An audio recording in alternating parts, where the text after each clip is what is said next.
पिछले 10 वर्षों में कंपनी की स्थापना के बाद मैंने इस कंपनी में अपना सब कुछ दे दिया है। इन दिनों मेरा लेक्चर ज्यादा लंबा नहीं होता है। पहले तो सक्सेस एकेडमी का मैं इकलौता लेक्चरर हुआ करता था।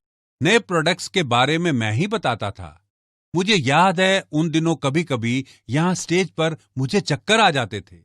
मेरा हफ्ता सफर करने में बीत जाता था, वो भी नेशनल हाईवे पर। सोच सकते हैं, मैं उससे बुसान, डेगू, उल्सान इत्यादि जा रहा था। मैं अपनी पुरानी गाड़ी चलाता था। मैं देश भर में यात्रा करते हुए बिस्कुट वगैरह खाता था। मेरे पास खाने का और सोने का भी समय नहीं था। कई बार मेरी नाक से खून आता था और मेरी आंखें हमेशा लाल होती थी।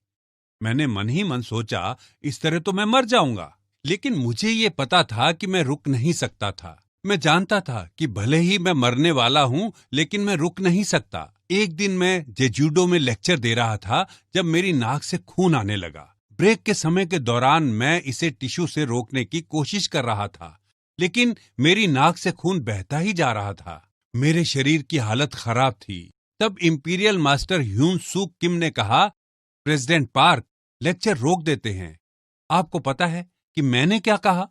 मैंने कहा, इसकी बजाय मैं लेक्चर देते देते मर जाना चाहूंगा। भले ही मैं मर जाऊं, लेकिन कंपनी अच्छा करेगी।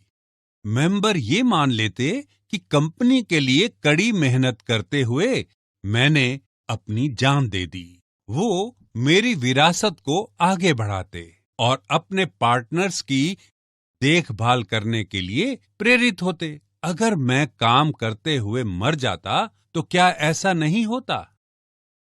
इसीलिए कड़ी मेहनत करते हुए मरना मुझे स्वीकार था। अगर मैं नहीं मरता तो मैं काम करता रह सकता था, लेकिन लोग इतनी आसानी से नहीं मरते। मौत के मुंह तक पहुंचने जितना काम करके देखें।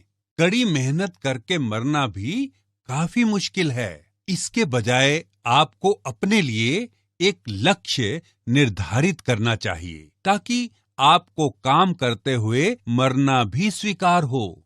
आपका ऐसा मनोभाव होना चाहिए कि अगर आप अपने परिवार को गरीबी से बचाने में सक्षम होते हैं, तो आपका काम करते हुए मर जाना ठीक है। फिर आप सभी इतनी जल्दी अपने घर क्यों चले जाते हैं? आपके घर में इतना खास क्या है जो आप इतनी बार जाते हैं? आप अपने घर इतनी बार क्यों जाते हैं? आपका इतनी बार घर जाना जरूरी नहीं है। आपके सीनियर्स सच में रोज घर नहीं जाते थे। शायद सप्ताह में 1 या 2 बार। जहां भी उनको जरूरत होती वो वहीं भागे जाते थे। उस समय के सभी लीडरों की आवाजें बैठ गई थी। क्यों?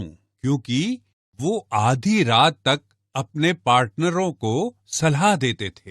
अगर पार्टनर रात के 12 बजे व्यस्त होता तो वो उनसे रात के 1 बजे मिलते।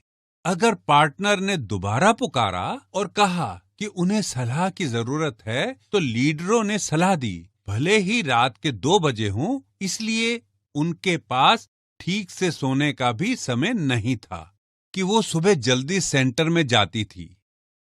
वो अपने बिजनेस में अच्छा करना चाहती थी, लेकिन उसने देखा कि वहां उससे भी पहले से कुछ लोग थे।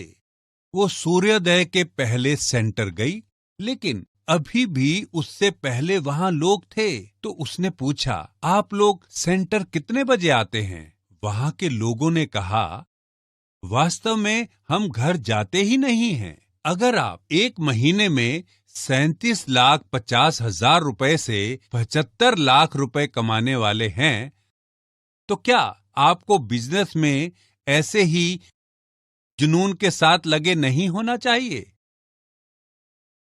अगर काम ही है जो आपको और आपके परिवार को गरीबी से बचा सकता है, तो क्या आपको काम ऐसे नहीं करना चाहिए जैसे कि आपका जीवन उस पर निर्भर है? क्या एटॉमी आपसे एक कॉलेज डिप्लोमा मांगता है?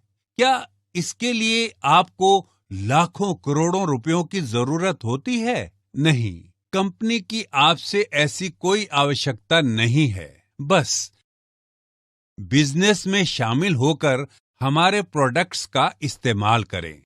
फिर आपको बस हमारे प्रोडक्ट्स के बारे में दूसरों को बताना है। इसकी बेहतरीन क्वालिटी और कम कीमत से सभी को फायदा होता है। एटॉमी के प्रोडक्ट्स का इस्तेमाल करके सभी के परिवारों को लाभ होगा। दूसरों को बताना है। यदि आप भी ऐसा नहीं कर सकते हैं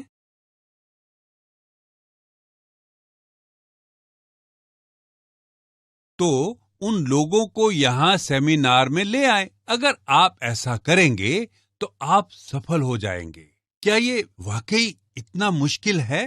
प्रेसिडेंट पार्क, ये बहुत मुश्किल है। ये मेरा दिमाग खराब कर देता है। बस बाहर जाएं और अस्वीकार हों और अपमानित भी हों और बिल्कुल नीचे से शुरू करें। आपको बिल्कुल नीचे होना होगा। दरअसल इन दिनों आप पहले की तुलना में इतना अस्वीकृत नहीं होंगे क्योंकि ज्यादातर लोग हमारे प्रोडक्ट्स की क्वालिटी को जानते हैं। दूसरों से इनका उपयोग करवाने के लिए पापड़ नहीं बेलने होंगे। शुरुआत में लोगों ने हमारे प्रोडक्ट्स के बारे में सुना भी नहीं था। वो कहते थे, ये प्रोडक्ट्स कहाँ से आए? वो नेटवर्क मार्केटिंग करने के लिए कॉन्ट्रैक्टर्स को फटकारते थे। इन दिनों एटॉमी से कई सफल लोग उभर के आए हैं। शुरू में सच में केवल कुछ मुट्ठी भर मेंबर्स थे। आप मेंबरों की संख्या कुछ 100 में गिन सकते हैं। उन दिनों लोगों के पास बड़ी ऊंची नाक थी। आप मुझे यहाँ क्यों लाए? वो असंतोष भरे चेहरों के साथ कहते थे। लेकिन इन दिनों हमारे सेमिनार बढ़िया होटलों के हॉल में आयोजित होते हैं, जहां हजारों लोग एक साथ इकट्ठा होते हैं। इसलिए जब लोग यहाँ इकट्ठा होते हैं, वो प्रभावित होते हैं। कई लोग तो लेक्चर सुनने से पहले ही प्रभावित हो जाते हैं। आप सभी के काम करने का तरीका बहुत बढ़िया है। आप कैसे कह सकते हैं ये बहुत मुश्किल है? क्या ये गरीबी से ज्यादा मुश्किल है? क्या मतलब है कि ये आपकी जीवन शैली में फिट नहीं होता है? आप सेल्स के लिए नहीं बने हैं, आप बिजनेस के लिए नहीं बने हैं, तो फिर क्या आपकी जीवन शैली के लिए गरीबी ठीक है? अगर आप अपने परिवार में सफलता लाना चाहते हैं तो आपको कड़ी मेहनत करनी चाहिए। बिना नौकरी वाले युवाओं और बुजुर्गों की संख्या बढ़ रही है। इस तरह आप सभी में कुछ पाने की भावना होनी चाहिए और सफल होने का दृढ़ संकल्प होना चाहिए, भले ही वो बस आपके प्रियजनों के लिए हो। मुझे उम्मीद है कि इन प्रतिबद्धताओं के साथ आप सभी सफल होंगे। यही मेरे लेक्चर का अंत है।